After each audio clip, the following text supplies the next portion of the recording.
जज साहब, इस अम्मा को इंसाफ दिलवाइए। पुलिस वालों ने इनके साथ बहुत बुरा सुलूक किया है। बताओ, इन पुलिस वालों ने तुम्हारे साथ क्या किया? और क्या तुम्हारा कोई बेटा नहीं है? तुम अकेली हो क्या? नहीं जज साहब, ये अकेली नहीं है।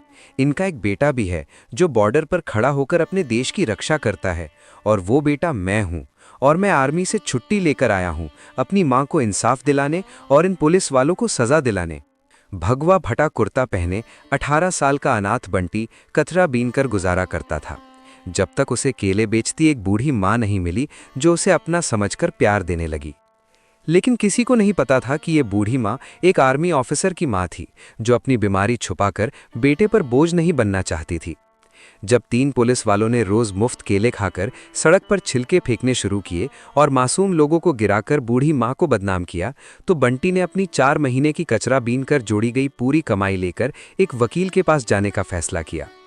कोर्ट में जब इंसाफ की लड़ाई चल रही थी, तभी बॉर्डर से वायरल वीडियो देखकर दौड़ा आया आर्मी ऑफिसर विक्रम और कोर्ट के दरवाजे खोलते हुए गरजा, नहीं जज साहब, ये बिल्कुल भी अकेली नहीं है। इनका एक बेटा है जो बॉर्डर पर देश की हिफाजत करता है। ये कहानी है एक अनाथ की, हिम्मत एक माँ के त्याग की और एक फौजी के फर्ज की, जहाँ एक भगवा कुर्ते वाले लड़के ने साबित कर दिया कि इंसानियत किसी रिश्ते की मोहताज नहीं होती। शहर के मुख्य चौराहे के पास फैले पार्क की बाउंड्री के साथ लगा कचरे का ढेर बंटी की दुनिया था। 18 साल का ये लड़का हर सुबह उसी भगवा रंग के फटे पुराने कुर्ते में नजर आता, जिसके धागे जगह जगह से निकले हुए थे।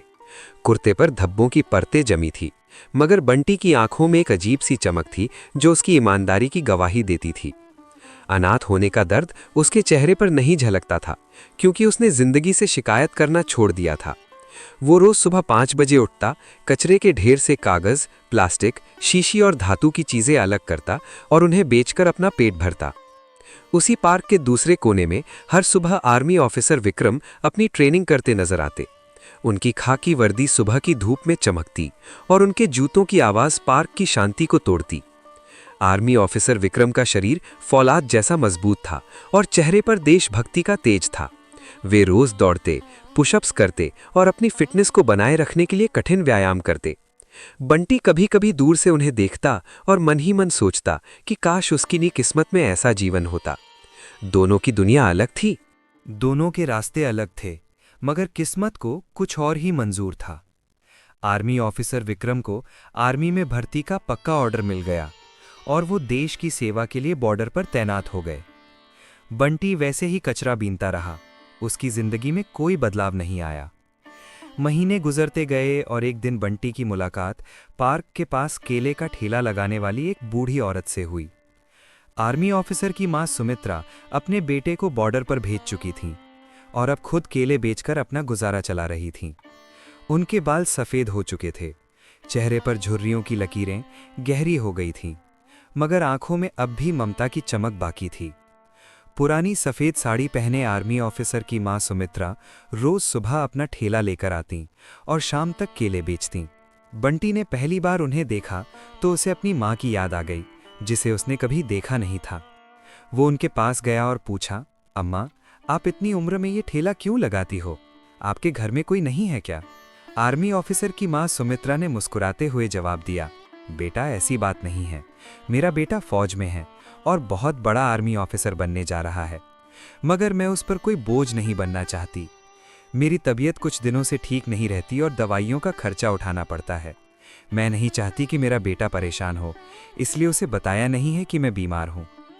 बंटी ने उनकी आंखों में छिपी पीड़ा को पढ़ लिया। उसे लगा जैसे उसे एक माँ मिल गई हो जो उसकी अपनी नहीं थी, मगर जिसका प्यार उसे माँ का एहसास दिला रहा था। आर्मी ऑफिसर की माँ सुमित्रा ने कहा, बेटा, तुम रोज आया करो। ये केले जो टूट फूट जाते हैं कोई खरीदता नहीं, मैं तुम्हें खिला दिया करूंगी। बंटी की आंखों में आंसू आ गए। पहली बार किसी ने उसे इतने प्यार से खाना खिलाने की बात कही थी। वो रोज आर्मी ऑफिसर की माँ सुमित्रा के पास जाने लगा और उनके साथ वक्त गुजारने लगा। दिन बीतते गए और बंटी और आर्मी ऑफिसर की माँ सुमित्रा के बीच एक अनहा रिश्ता बन गया। बंटी उन्हें अम्मा कहकर बुलाता और वे उसे बेटा कहकर पुकारती। मगर ये सुकून का दौर ज्यादा दिन नहीं चला। एक दिन 3 पुलिस वाले ठेले के पास आए और केले लेकर खाने लगे। आर्मी ऑफिसर की मां सुमित्रा ने सोचा शायद वे पैसे दे देंगे, मगर वे बिना पैसे दिए चले गए। अगले दिन भी वही हुआ। ये सिलसिला कई दिनों तक चलता रहा। आर्मी ऑफिसर की मां सुमित्रा की आमदनी घटती जा रही थी और दवाइयों का खर्चा बढ़ता जा रहा था। एक दिन उन्होंने हिम्मत करके उन पुलिस वालों से कहा, साहब, आज मुझे पैसे चाहिए। आप लोग रोज केले खाते हो मगर पैसे नहीं देते।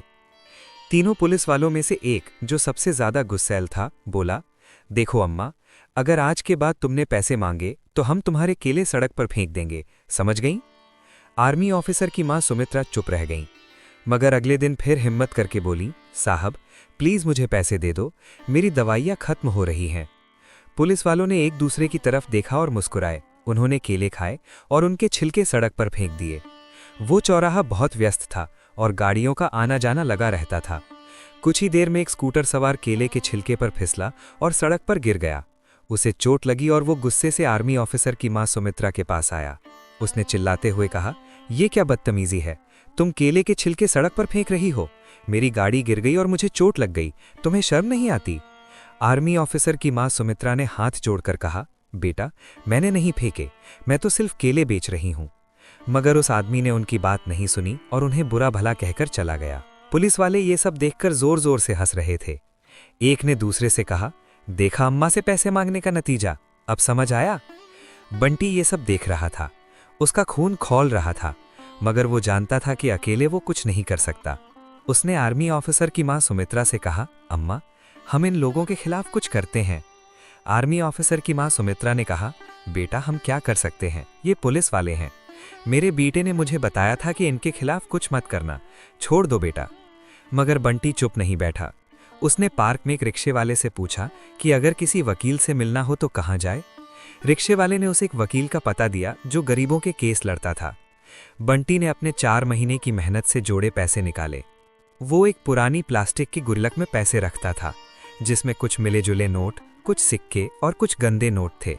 उसने वो गुल्लक तोड़ी और सारे पैसे कपड़े में बांधकर वकील के पास चला गया। एडवोकेट विनोद अपने छोटे से ऑफिस में बैठे थे जब बंटी वहां पहुंचा। बंटी ने दरवाजा खटखटाया और अंदर आया। उसका फटा भगवा कुर्ता और मैले हाथ देखकर एडवोकेट विनोद ने पूछा, बेटा, तुम कौन हो और यहाँ क्यों आए हो? बंटी ने अपना कपड़े का बंडल एडवोकेट विनोद के सामने रख दिया और कहा, साहब, मेरा एक केस है, अगर आप लड़ दोगे तो आपकी बहुत मेहरबानी होगी। ये मेरे पैसे हैं। एडवोकेट विनोद ने कपड़ा खोला और अंदर मिले जुले नोटों और सिक्कों को देखा। उनकी आंखें नम हो गईं। उन्होंने पूछा, बेटा, ये पैसे तुम्हारे पास इस तरह से क्यों हैं? बंटी ने जवाब दिया, साहब, मैं कचरा बीनता हूँ। जब भी मुझे पैसे मिलते हैं तो मैं इन्हें बचा लेता हूँ। ये 4 महीने की मेहनत है। मैंने ये पैसे गुल्लक में जोड़े थे, इसलिए ये ऐसे हो गए हैं। एडवोकेट विनोद ने बंटी की आंखों में देखा और उसमें सच्चाई की चमक देखी। उन्होंने पूछा, बेटा, आखिर केस क्या है जो तुम मेरे पास लेकर आए हो? बंटी ने पूरी कहानी सुनाई। आर्मी ऑफिसर की मां सुमित्रा के ठेले की बात, पुलिस वालों की बदतमीजी, केले के छिलके सड़क पर फेंकने की बात और लोगों के गिरने की बात। एडवोकेट विनोद सब सुनते रहे और उनकी आंखों से आंसू बहने लगे। उन्होंने बंटी के सिर पर हाथ रखा और कहा, बेटा, तुम अपने पैसे अपने पास रखो, मैं तुम्हारा केस फ्री में लड़ूंगा। तुम्हारी ईमानदारी और हिम्मत देखकर मुझे अपने फर्ज का एहसास हो गया है। बंटी की खुशी का ठिकाना नहीं रहा। एडवोकेट विनोद ने एक योजना बनाई। उन्होंने बंटी से कहा कि कल फिर से उसी जगह जाना है जहां पुलिस वाले आते हैं। उन्होंने अपने 2 पत्रकार दोस्तों को बुलाया और कहा कि एक बड़ी खबर मिलने वाली है। उन्होंने पार्क के पास की एक दुकान वाले से भी बात की और उनसे कहा कि उनके सीसीटीवी कैमरे की फुटेज की जरूरत पड़ सकती है। अगले दिन सब कुछ तैयार था। आर्मी ऑफिसर की मां सुमित्रा अपने ठेले के साथ थी। बंटी पास में खड़ा था और एडवोकेट विनोद थोड़ी दूर पर छिपकर बैठे थे। पत्रकार भी अपने कैमरे लेकर आसपास छिपे हुए थे। पुलिस वाले समय पर आए और रोज की तरह केले लेकर खाने लगे। आर्मी ऑफिसर की मां सुमित्रा ने कहा, साहब, आज मुझे पैसे दे दो, मुझे बहुत जरूरत है। पुलिस वालों ने फिर से वही किया। उन्होंने केले खाए और छिलके सड़क पर फेंक दिए। कुछ ही मिनटों में एक बाइक सवार केले के छिलके पर फिसला और गिर गया। वो आदमी गुस्से में आर्मी ऑफिसर की मां सुमित्रा के पास आया और उन्हें डांटने लगा। मगर इस बार सब कुछ कैमरे में रिकॉर्ड हो रहा था। पत्रकारों ने पूरा दृश्य अपने कैमरों में कैद कर लिया। एडवोकेट विनोद ने दुकानदार से सीसीटीवी फुटेज भी ले ली, जिसमें पिछले दिनों की घटनाएं साफ दिख रही थीं। उसी शाम ये खबर सोशल मीडिया पर वायरल हो गई। पूरे शहर में इस घटना की चर्चा होने लगी। लोग पुलिस वालों की इस हरकत पर गुस्सा जता रहे थे। खबर इतनी तेजी से फैली कि वो देश के दूसरे हिस्सों तक भी पहुंच गई। बॉर्डर पर तैनात आर्मी ऑफिसर विक्रम अपने बैरक में आराम कर रहे थे। उनके साथी सैनिक मोबाइल पर कुछ वीडियो देख रहे थे और आपस में बातें कर रहे थे। एक ने कहा, यार ये देखो क्या बुरा हाल है इस बूढ़ी औरत का, पुलिस वाले कैसे परेशान कर रहे हैं। दूसरा बोला, हाँ यार बहुत गंदी हरकत है, इन्हें सजा मिलनी चाहिए। आर्मी ऑफिसर विक्रम बिस्तर पर लेटे हुए थे, मगर जब उन्होंने अपनी मां की आवाज सुनी तो वे तुरंत उठ बैठे।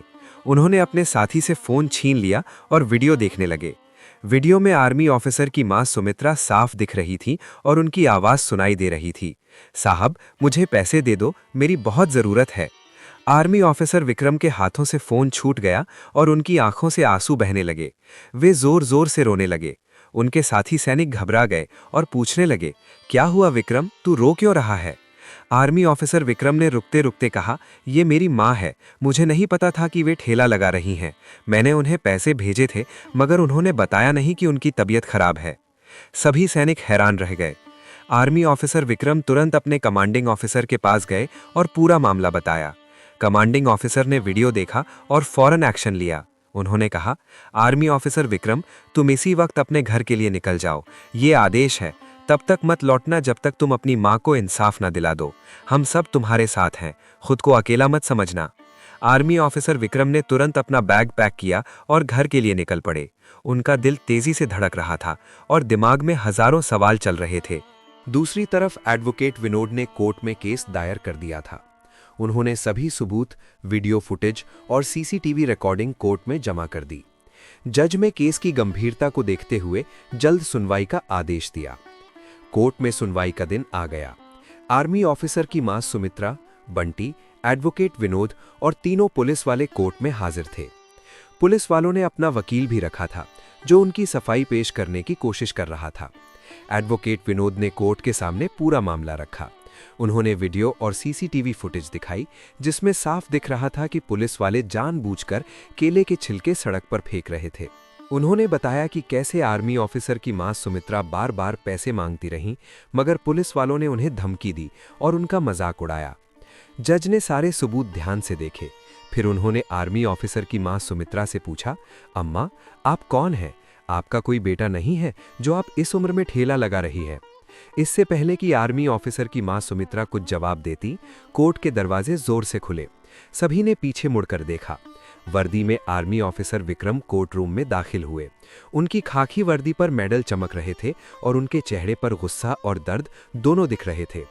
आर्मी ऑफिसर विक्रम ने ऊंची आवाज में कहा, नहीं जज साहब, ये बिल्कुल भी अकेली नहीं है। इनका एक बेटा है जो बॉर्डर पर अपने देश की हिफाजत करता है और वो बेटा मैं हूं। कोर्ट में सन्नाटा छा गया। सभी लोग खड़े हो गए और आर्मी ऑफिसर विक्रम को सम्मान दिया। आर्मी ऑफिसर की मां सुमित्रा ने अपने बेटे को देखा और उनकी आंखों से आंसू बहने लगे। वे बोली, बेटा तुम यहां क्यों आ गए? तुम्हें बॉर्डर पर रहना चाहिए। जज ने आर्मी ऑफिसर विक्रम से कहा, ऑफिसर आप बैठ जाइए, हम इस मामले की सुनवाई कर रहे हैं। आर्मी ऑफिसर विक्रम ने सलाम किया और बैठ गए। एडवोकेट विनोद ने फिर से अपनी बात रखी और सारे सबूत पेश किए। उन्होंने बताया कि कैसे बंटी उनके पास आया था। एडवोकेट विनोद ने बंटी को आगे बुलाया और कहा, जज साहब ये लड़का 4 महीने से कचरा बिन रहा था और अपनी मेहनत की कमाई जोड़ रहा था। ये मेरे पास आया और कहा कि इस अम्मा का केस लड़ना है। इसका दिल कितना बड़ा है कि ये एक अनजान बूढ़ी औरत के लिए अपनी पूरी जमा पूंजी खर्च करने को तैयार था। कोर्ट में सभी लोग बंटी की तरफ देखने लगे। आर्मी ऑफिसर विक्रम ने बंटी को देखा और उनके पास गए। उन्होंने बंटी को गले लगाया और कहा, तुमने मेरी मां की मदद की, मैं तुम्हारा कर्जदार हूं। बंटी की आंखों में आंसू आ गए। उसने कहा, साहब अम्मा ने मुझे बहुत प्यार दिया, मैं उनके लिए कुछ भी कर सकता हूं। अगर हमारी वीडियो आपको अच्छी लगी तो चैनल को सब्सक्राइब और लाइक जरूर करें। मिलते हैं अगली वीडियो में।